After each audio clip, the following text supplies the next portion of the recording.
사사기 말씀에 하나님께서 우리에게 어려움이 있고 힘든 여러 일들이 하나님이 우리에게 은혜로 주신 것들에 대해서 우리가 어떻게 믿음으로 반응했는지, 그리고 그 반응으로 한 것에 인해서 우리 스스로가 교만하거나 우리 스스로가 열어주었던 틈들이 결국에 우리가 우상을 의지하게 되고 하나님으로부터 멀어지게 되고, 어떤 의미로 이스라엘 백성들이 갖고 있었던 그동안에 누리지 못했던 부와 명성과 기회들이 그들의 삶의 교만함과 그들에게 영적인 틈을 제공하였고, 그 틈으로 인하여서 시간이 지남에 따라 그들의 삶에 임하게 된 여러 연약함들이 그냥 적나라하게 다 드러나게 되었습니다.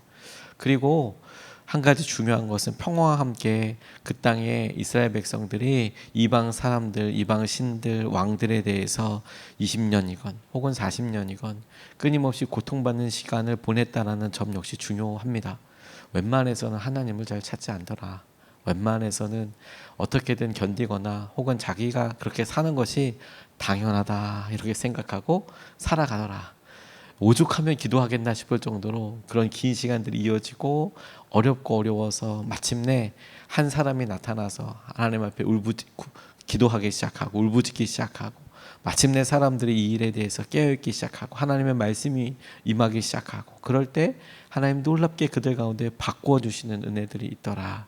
이 부분을 주목해야 된다고 싶습니다. 왜 사사기가 앞서서 강조하면서 계속 우리에게 이야기하고 있던 것들이 우리에게 고난이, 이스라엘 백성들에게 고난이 임하게 된 원인이 뭐였고, 그래서 하나님께서 그 원인에 대해서 무엇을 하시겠다 목적을 밝히고 계시는데, 그 목적은 전쟁을 경험해 보지 않은 이스라엘 백성들에게 전쟁이 무엇인지 알게 하시고, 하나님께서 우리에게 함께 하신다는 것에 대해서 알게 하시고 찾게 하시고 그 감각을 가르쳐 주시기 위한 것이라는 점을 떠올려 본다면, 우리의 마음속에 오늘 야훼를 통해서 드러나는 이 일에도 우리가 주님을 찾고 의지하는 것에 중심을 갖게 하시고 우리가 그것을 붙잡고 의지하게 하신다라고 싶습니다.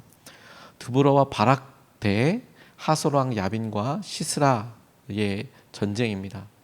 겉으로 드러났을 때는 명확하게 드보라가 바락에게 말아서 10,000명의 사람들과 함께 다볼산으로 가서 기손강 근처에서 싸우게 되는 이야기이고, 그 대적은 하솔 왕 야빈, 가나안 왕이라고도 표현되어 있지만 가나안의 여러 도시 국가들이 있었는데 그 국가들 중에 하나인 하솔 왕이었던 야빈, 그에게 군대 장관이 있었는데 시스라, 그 시스라가 900대의 철 병거를 가지고 있었고 당대 그 근처에서는 최고의 군사력과 막대한 힘을 가지고 있었던 터여서 시스라와 야빈 왕의 통치가, 영향력이 이스라엘 여러 지역에 펼쳐지고 있었더라.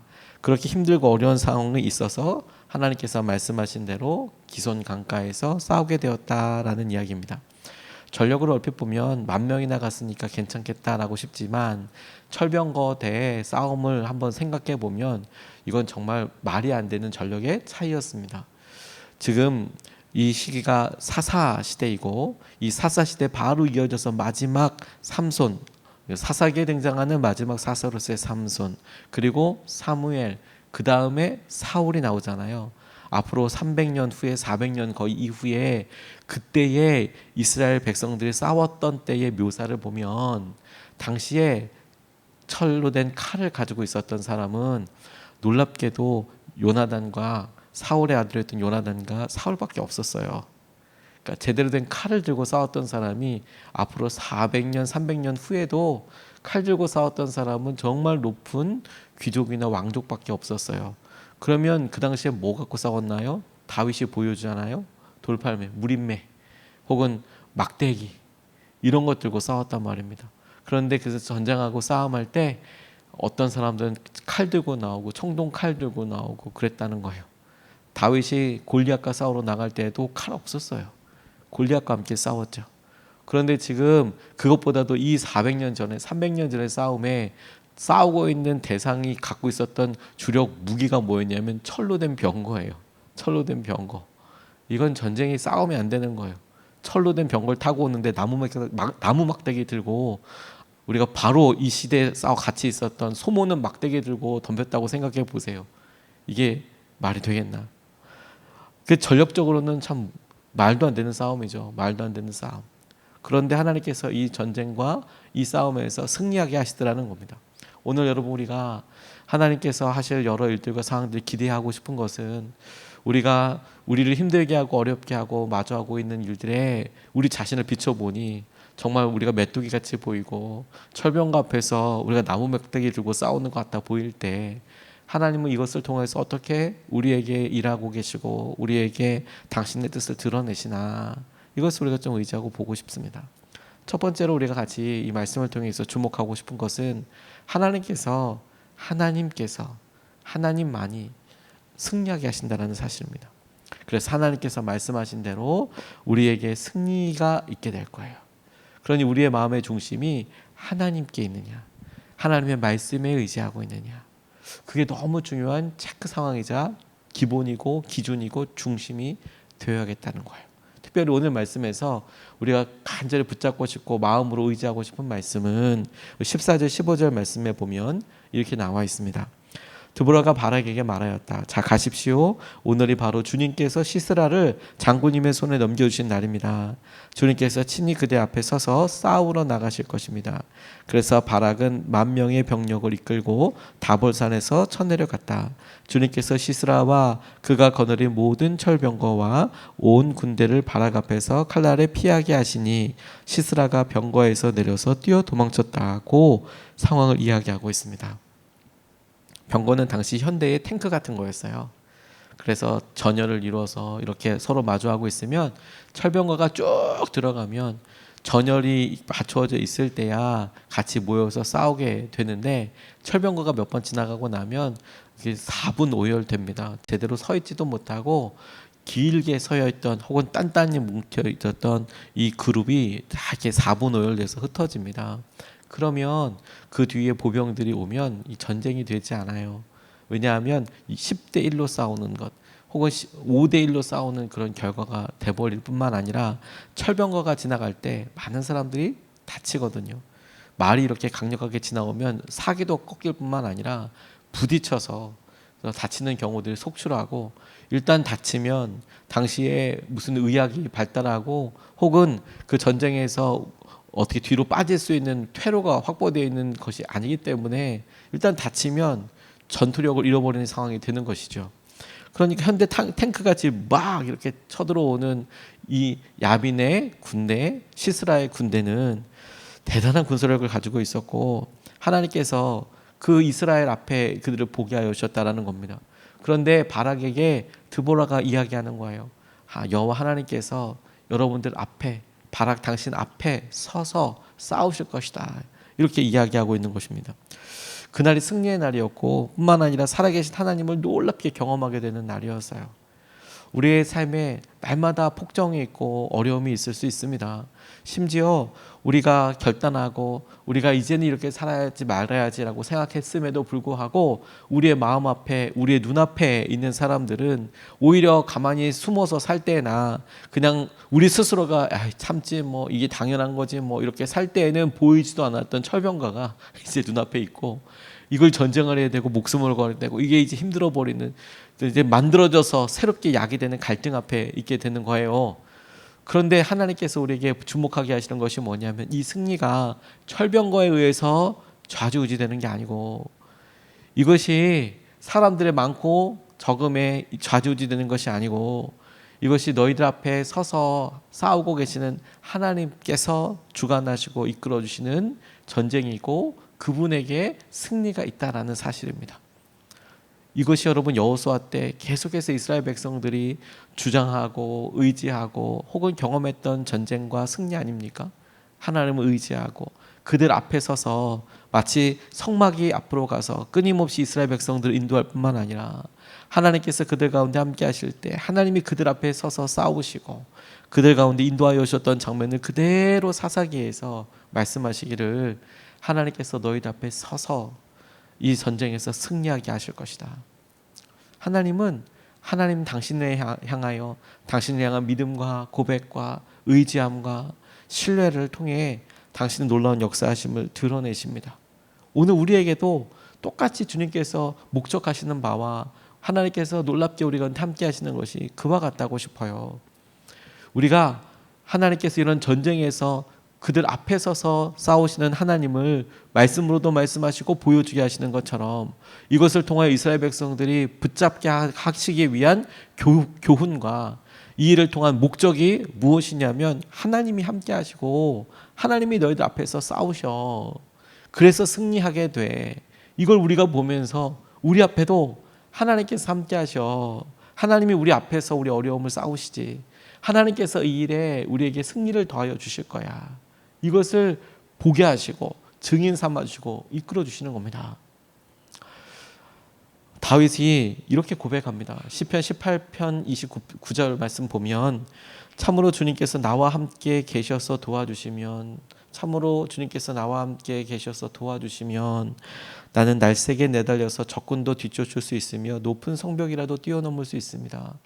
적군을 뒤쫓을 수 있을 뿐만 아니라 높은 성벽이라도 내가 뛰어넘을 수 있겠습니다. 다윗의 노래 중에 하나입니다. 특별히 이 18장은 다윗의 평생의 고백이 있는 말씀으로 노래로 하나님이 자신에게 어떤 하나님이셨는지를 다윗이 노래하는 장면인데 이 첫 번째는 나의 힘이 되신 여호와여 내가 주님을 사랑합니다 라고 고백되는 그 유명한 시편입니다. 그가 하나님께서 하셨던 여러 일들을 고백하고 여러 일들을 이야기할 때 그 마지막 부분에 가서 보니까 내가 하나님께서 나와 함께 계시고 나를 도와주시면 그러면 내가 적들을 뒤쫓을 뿐만 아니라 내가 적들이 쌓아놓은 높은 성벽마저도 뛰어넘게 될 것입니다. 뭐 붕 떠서 5m, 10m 날겠다는 게 아니라 그걸 용감하게 올라가서 그리고 그 적들의 성을 취하게 되었던 것입니다. 혹은 그렇게 될 것입니다. 그리고 앞으로도 그렇게 될 것을 믿습니다라는 다윗의 분명한 고백이 있었어요.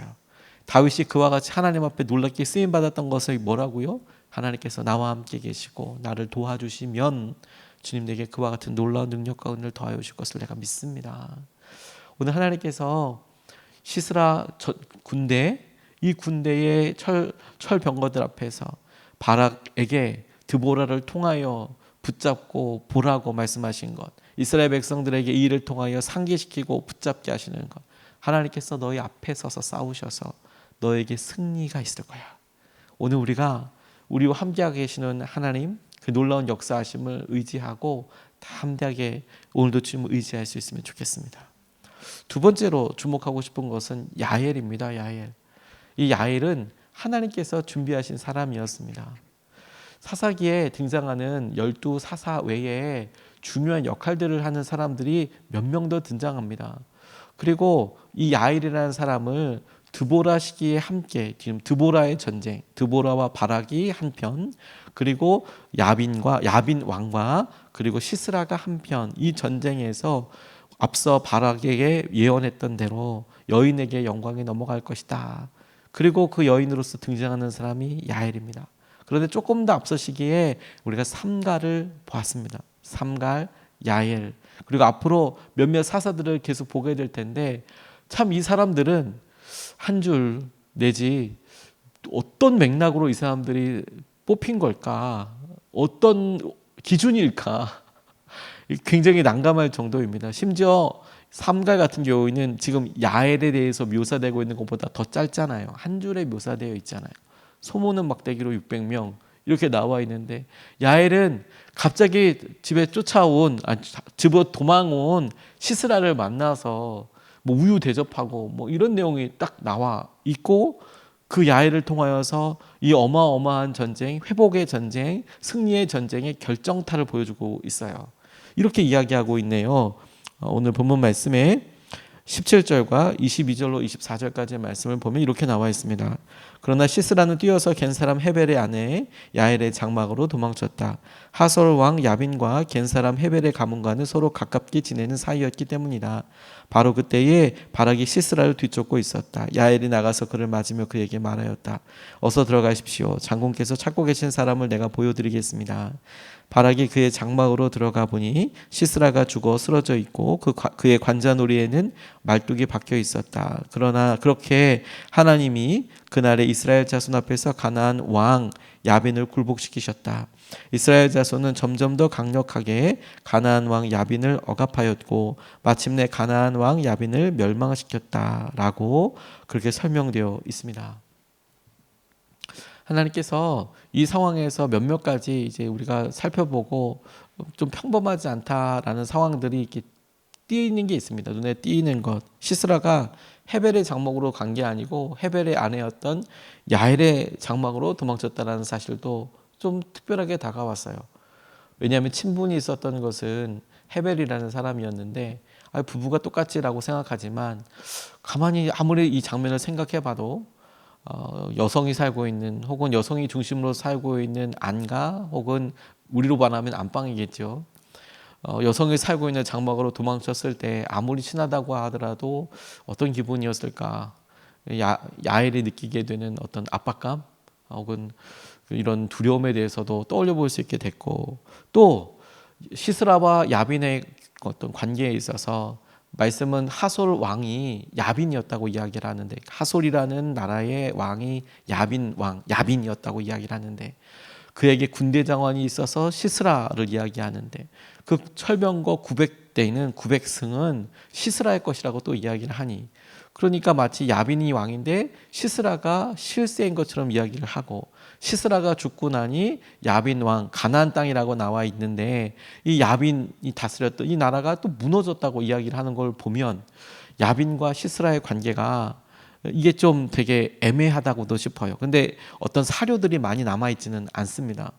그래서 실제로는 야빈은 그냥 뭐 이렇게 명목만 있는 왕이었는지, 시스라가 실권을 갖고 있는 어떤 신하나 군대 장관이었는지, 동생이었는지 이런 건 잘 성경을 통해서는 발견하기가 쉽지가 않아요. 자세하게 묘사되어 있지는 않습니다.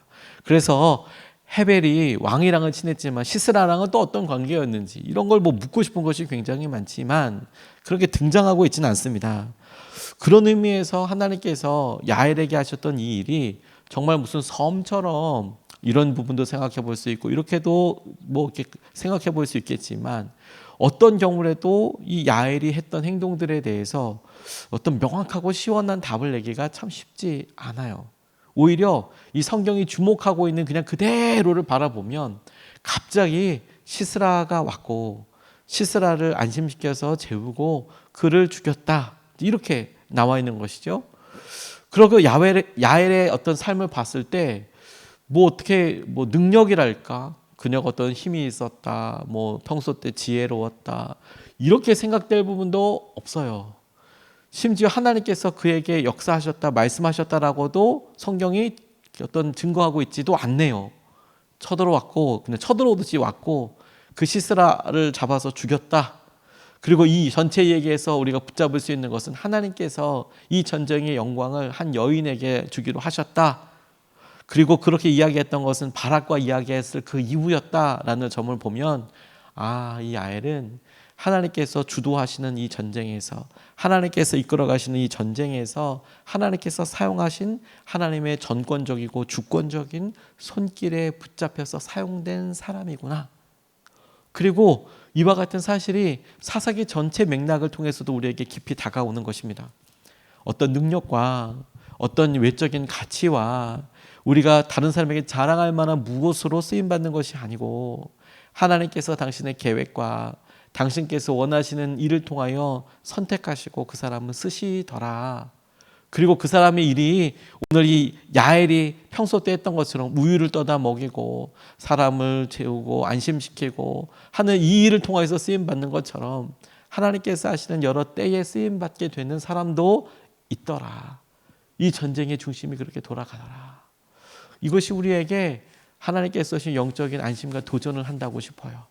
우리는 특별한 어떤 일을 할 수 있거나 돈이 많거나 이런 일을 통해서 하나님께 쓰임받는다고 생각하지만, 하나님께서는 우리를 원하시고 선택하시고 우리를 붙잡아 주셔서 야엘과도 같이 사용하실 수 있다라는 점이에요. 그리고 우리의 간절한 바람이 이런 시기가 됐을 때 하나님의 입장과 하나님의 마음에서 순종할 수 있는 사람이 되느냐, 하나님의 말씀대로 살아가는 사람이 되느냐, 이게 포인트고 이게 중심인 것이죠. 예수님의 마지막 때에 아리마대 요셉이라는 사람이 등장합니다. 아리마대 요셉이 예수님께서 돌아가셨을 때 그 십자가 앞에 가서 돌아가신 예수님의 시신을 내려서 장사하고 자신의 무덤에 이렇게 장례를 치렀던 사람입니다. 그가 정말 뜬금없이 등장합니다. 그런데 그 마지막 순간을 보면 아리마대 요셉이 했던 일이 작지 않아요. 참으로 놀랍지 않습니까? 그런데 그의 삶에 있어서 이와 같은 일을 하고 그 일이 여러 사람들에게 귀감이 되고 높임을 받습니다. 마지막 때를 위해서도 예비된 사람이 있어요. 그 일을 위해서. 그리고 그것은 결코 하나님 보시기에 작은 일이 아닙니다. 야엘의 삶을 통해서 그녀가 평소 때 살았던 거 우리가 평가할 수 없을 만큼 우리가 잘 모르기도 하지만 다른 사람이 봤을 때 막 부럽다라고 싶지는 않았을 수 있습니다. 그런데 어느 날 그녀의 삶에서 하나님께서 하신 놀라운 은혜와 마음을 따라 이 전쟁의 향방을 결정짓고 하나님께서 하신 놀라운 은혜의 통로가 될 수 있더라. 오늘 우리에게 주님께서 의지하게 하시고 붙잡게 하시는 통로라고 싶어요. 하나님, 우리가 야엘과도 같이 주님이 원하시는 뜻에 따라서 쓰임받게 해주시고 주님께서 하시는 일을 온전히 붙잡고 의지하게 하여 주십시오. 이렇게 붙잡고 기도하면 좋겠습니다. 오늘 두 가지 말씀을 같이 나눴습니다. 하나님께서 말씀하신 대로 승리할 것이다. 오늘도 우리 주의 약속과 주의 말씀을 붙잡고 의지하면 좋겠습니다. 두 번째로 하나님께서 예비하신 사람이 있으시더라. 하나님 우리에게 똑같이 말씀하시고 이끌어오실 때 이와 같은 사람을 만나게 하실 뿐만 아니라 우리가 그렇게 쓰임받게 하여 주십시오. 이것을 붙잡고 두 번 나눠서 같이 기도하겠습니다. 첫 번째로 기도하고 이렇게 기도하고 싶습니다. 주님의 약속을 이루어 주시고 주님의 말씀대로 승리하는 삶을 살게 해 주십시오. 어떤 대단한 삶과 어떤 목적이 아니라 하나님 우리 가운데 주님의 약속이 이루어지기를 원합니다. 우리 앞에 서서 주님께서 함께 하시고 이끌어 가시는 것을 보게 되기를 원합니다. 주님의 말씀대로 승리하는 삶을 살게 하여 주십시오. 우리가 첫 번째로 같이 함께 기도하시겠습니다.